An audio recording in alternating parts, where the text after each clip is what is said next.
Cette idée est assez fascinante. On peut du coup trouver, par exemple, des activités de couple où on va prendre une force signature chez l'un, une force signature chez l'autre, et on va trouver une activité à faire qui permet à chacun d'exprimer cette force-là. Salut à toi, c'est Jenny, je te souhaite la bienvenue dans ce nouvel épisode. Je suis extrêmement heureux de te retrouver aujourd'hui pour te parler d'un livre formidable, vraiment l'un des meilleurs que j'ai pu lire cette année jusqu'ici.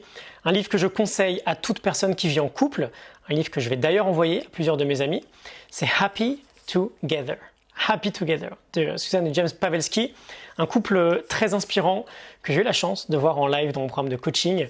Un livre intitulé « Utiliser la science de la psychologie positive pour construire un amour durable ». Et ce qui est formidable avec ce livre, c'est à quel point il match l'approche générale qu'on a dans l'Optimize Coaching en fait, qui est d'aller chercher aussi bien de la donnée dans la sagesse antique que dans la science bien plus moderne, bien plus récente, avec entre autres le domaine de la psychologie positive. On va voir 5 idées, évidemment, ensemble. Si tu es en couple, si tu vis n'importe quel type de relation aujourd'hui qui te tient à cœur, reste bien avec moi, je te garantis que tu ne regretteras pas. La Morning Note, la fiche PDF, est bien évidemment disponible. Je te mets le lien en description avec les 5 idées. On est parti, du coup, 5 idées. La première, ce qu'Aristote nous enseigne sur l'amour durable.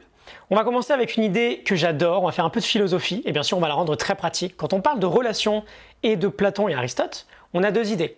La première bien sûr c'est la relation platonique, que l'on connaît assez bien au quotidien, c'est une relation où le rapport ou l'intimité sexuelle n'existe pas.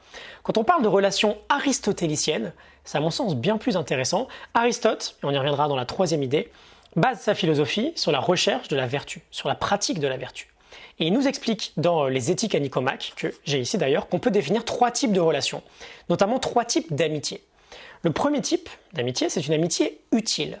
Utile, 2 personnes qui recherchent l'utilité chez l'autre. Il y a un intérêt commun. On voit la relation comme une opportunité de profit. Par exemple, entre 2 personnes qui pourraient être associées sur un business. Et le problème bien sûr avec ce type de relation, basé sur l'utilité, c'est qu'elles sont assez égoïstes en fait. Le jour où une personne ne voit plus l'utilité chez l'autre, naturellement ça s'arrête. Le second type, c'est l'amitié basée sur le plaisir. Donc utilité, le deuxième, le plaisir. C'est une amitié plus forte que la première. Chaque personne recherche en fait le sentiment de plaisir chez l'autre. Par exemple, on a 2 amis qui profitent souvent de leur temps passé ensemble. Mais là encore, on a une amitié un peu égoïste finalement qui se base sur la recherche de son propre plaisir, sur le fait de vouloir soit passer du bon temps avec l'autre. Ces 2 premières relations sont du coup fortement basées sur le fait qu'on a quelque chose à prendre dans la relation. Dès qu'on perd le profit, dès qu'on perd le plaisir, c'est terminé finalement. Et donc il y a un 3e type de relation, c'est l'amitié basée évidemment sur la vertu. Qu'est-ce qu'une amitié, une relation basée sur la vertu ? C'est une relation où les 2 personnes sont intéressées par ce qu'ils voient de beau, de bon, de juste chez l'autre, de vertueux chez l'autre. La valeur, elle est portée du coup sur le caractère, sur la personnalité de l'autre. Et dans cette relation, on aide la personne à évoluer. On aide la personne à progresser, à devenir elle-même une encore plus belle personne. Et Aristote nous dit que c'est cette relation qui est la plus saine, la plus durable, parce qu'elle n'est pas égoïste. On ne vient pas chercher quelque chose de l'autre. On est concentré sur l'autre personne. Et d'ailleurs, très souvent, l'utilité et le plaisir sont des conséquences de ce type de relation. Ce sont des bonus en fait, qui viennent naturellement. C'est dans le livre 8 des Éthiques à Nicomaque, à propos de la relation de l'amitié fondée sur la vertu, il nous dit « La parfaite amitié est celle des hommes, donc Aristote, est celle des hommes vertueux et qui sont semblables en vertu, car ces amis-là ne souhaitent pareillement du bien les uns aux autres en tant qu'ils sont bons, et ils sont bons par eux-mêmes, mais ceux qui souhaitent du bien à leurs amis pour l'amour de ces derniers sont des amis par excellence, parce qu'ils se comportent ainsi l'un envers l'autre, en raison de la propre nature de chacun d'eux, et non par accident. Aussi leur amitié persiste-t-elle aussi longtemps qu'ils sont eux-mêmes bons, et la vertu est une disposition stable. » La vertu est une disposition stable.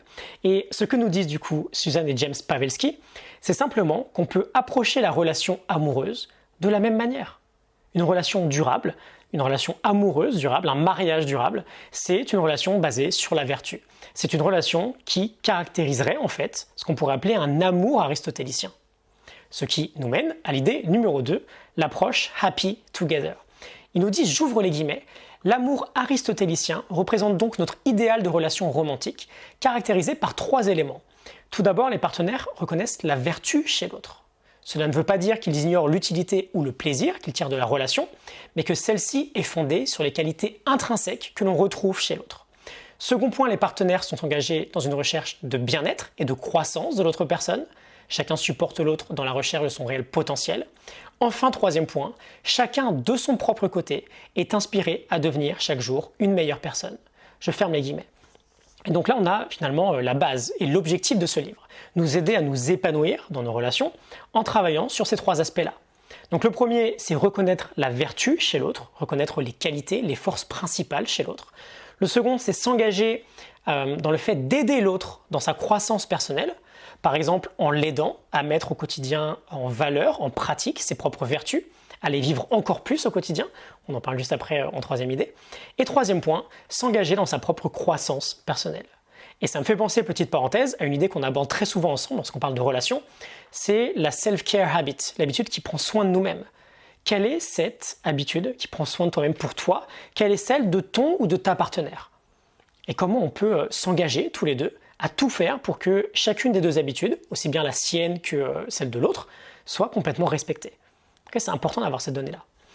Donc deuxième idée, l'approche Happy Together. Troisième idée, le date des forces signatures. Alors, je m'arrête un peu ici car les forces signatures sont un point central de ce livre.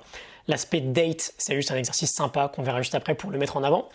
La base de la psychologie positive fait complètement écho à celle d'Aristote, qui est l'idée de vivre avec vertu, de savoir quelles sont nos plus grandes forces et de les mettre en action au quotidien. Si on est capable d'exprimer nos forces majeures chaque jour, on progresse indéniablement vers une version plus épanouissante de nous-mêmes. Et donc, les auteurs accordent naturellement, en tant que psychologue positif, une très grande importance au test via caractère, que l'on retrouve gratuitement, que tu peux faire gratuitement sur viacaractère.org pour identifier nos 5-6 forces majeures. Ces forces majeures, chez nous, on les appelle les forces signatures, celles qu'on exprime naturellement le plus parmi le panel des 24 forces présentes en psychologie positive. Toujours très très intéressant de savoir quelles sont les nôtres et surtout quelles sont celles de notre partenaire. Par exemple pour moi, mes 5-6 forces signatures sont la perspective, donc la prise de recul, la curiosité, l'espoir, le courage, l'humour et la créativité. Pour Lucie, c'est l'honnêteté, la persévérance, la maîtrise de soi, la capacité d'aimer et être aimé et la gratitude, la gentillesse. Bon, la base de l'approche Happy Together finalement, c'est donc plus précisément de nous engager dans une mise en action de ces forces-là au quotidien, aussi bien personnellement que chez l'autre dans le couple. Okay, et l'idée du date, la troisième idée c'était du coup le date des forces signatures, cette idée est assez fascinante. On peut du coup trouver par exemple des activités de couple où on va prendre une force signature chez l'un, une force signature chez l'autre, et on va trouver une activité à faire qui permet à chacun d'exprimer cette force-là. Je prends un exemple très simple.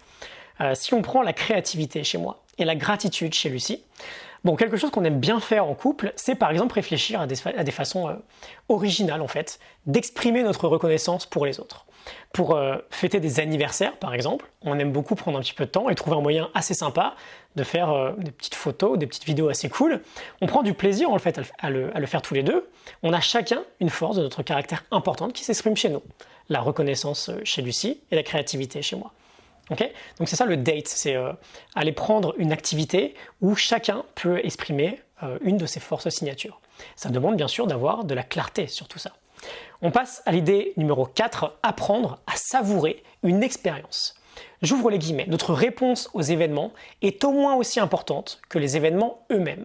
Je ferme les guillemets. Il y a une définition, c'est fascinant, scientifique, qui a été donnée à l'expérience de la saveur, qui nous vient de Fred Bryant et Joseph Veroff, avec cette idée que notre bonheur est corrélé avec l'intensité que l'on peut avoir dans le fait de savourer des événements, de profiter des événements.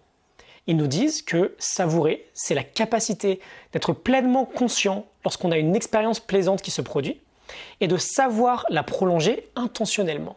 Okay, savourer autorégule les émotions positives. Et donc on a un vrai process, entre guillemets, pour savourer une expérience. Un process en 6 points. Le premier concerne le fait de travailler sur la durée de l'expérience, donc sur la longueur, sur le rythme. On veut par exemple, si on parle d'un dîner en amoureux ou d'une soirée entre amis, rendre disponible la plage horaire la plus large possible, sans distraction, sans interruption, avec un rythme agréable, sans avoir l'impression de se presser. Le second concerne le stress. La saveur est liée toujours à un environnement peu stressant, par exemple en soirée, quand on anticipe cette soirée, quand on l'a fait le vendredi soir ou le samedi soir. Bon, ça nous permet de ne pas trop nous soucier de ce qui pourrait se passer le lendemain, par exemple. On a un environnement peu stressant. Troisième point, c'est la complexité de l'expérience. On veut trouver un juste équilibre dans la complexité. Parfois, l'expérience d'un repas, par exemple sur les goûts, peut être extrêmement simple, avec quelque chose de très bon et très simple. Parfois, ça peut être beaucoup plus complexe, avec une association, par exemple, d'un plat, d'une sauce et d'une boisson. Et c'est intéressant d'avoir des variations de complexité au cours d'une même expérience. Quatrième point, le degré de concentration. Lorsqu'on parle de savourer un repas, on veut essayer de ne pas être distrait, que ce soit par une conversation ou une source digitale. Par exemple, les grands restaurants étoilés font ça très bien. On a une succession de plusieurs petits plats dont on profite pleinement et on a beaucoup de temps entre les plats pour échanger, pour discuter. Cinquième point, la gratitude de l'expérience. Réussir pendant l'expérience à ressentir cette reconnaissance, d'être peut-être dans un bel endroit, de vivre quelque chose de très sympa, d'assez unique. Ça doit rester très naturel, bien sûr. Si c'est forcé, on savoure peut-être un petit peu moins. Et sixième point, la gratitude des autres, en mentionnant que l'expérience n'aurait pas été la même en fait si on avait été seul ou avec d'autres personnes.